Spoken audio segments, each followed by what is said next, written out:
Sometimes I take a moment of my time to analyze Nigeria's democracy, and I'm always nothing but dumbfounded. Now, once upon a time, Nigeria was ruled by the barrel of a gun. But even after the soldiers returned to the barracks, they never truly left power. In the shadow of every regime, there is always a familiar hand that lingers. This is a story of control, not by politicians, but by generals in plain clothes. They wore uniforms, they led coup d'etats, and then they wore agbadas. From Obasanjo to Buhari, our ballots have often crowned former generals.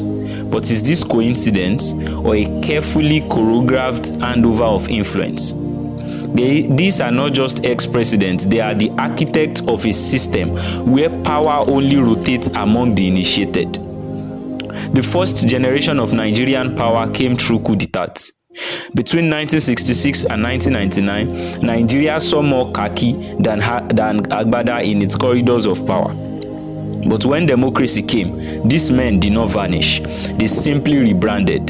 They traded decrees for policies. But the control, the instinct to dominate, the instinct to order people around still remained. Behind every president lies a patron, and often a general. Retired or not, they pull strings, they fund campaigns, they anoint successors.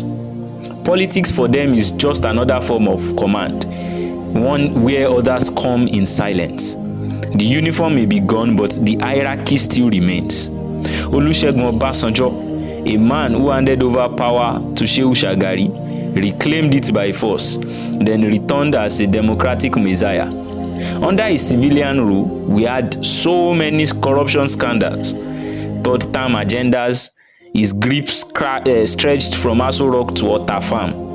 And when he was not in power, he wrote letters, fiery letters that rattled presidents. His pen has toppled more cabinets than elections. Ibrahim Babangida, the evil genius, the one who annulled Nigeria's freest election, plunging the nation into chaos. June 12 was not just an error, it was a scar, and it remains up till date. Yet, decades later, politicians still flock to his Minna mansion, seeking blessings. IBB did not just exit office, he embedded himself in Nigeria's permanent power structure. Muhammadu Buhari, he first ruled with decrees and detention centers. Journalists were jailed, freedoms were throttled. When he returned in 2015, the slogans were democratic, but the silence, the intolerance, the security clampdowns, what happened to them? All too familiar. His anti-corruption war looked noble, but critics saw a witch hunt. Under Buhari, Nigeria became quieter, not freer.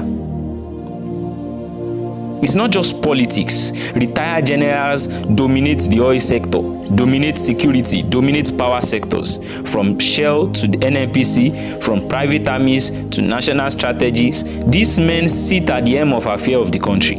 Their children run conglomerates. Their friends get juicy contracts. Their presence is felt in places where profit and silence are guaranteed. How can democracy breathe freely in such an environment when old generals hold the oxygen mask? When civil societies protest, you see them, they respond with tear gas. When the youth ask questions, they are told to respect their elders. But the elders broke the nation's spine. But the elders that broke the nation's spine cannot be our compass. So we ask, are we truly a republic? Is this truly the Republic of Nigeria, or a barracks in disguise? Until we confront the ghost of military rule in civilian clothes, I'm afraid Nigeria may never know what true democracy feels like. We must choose between shadows that command and a future that listens.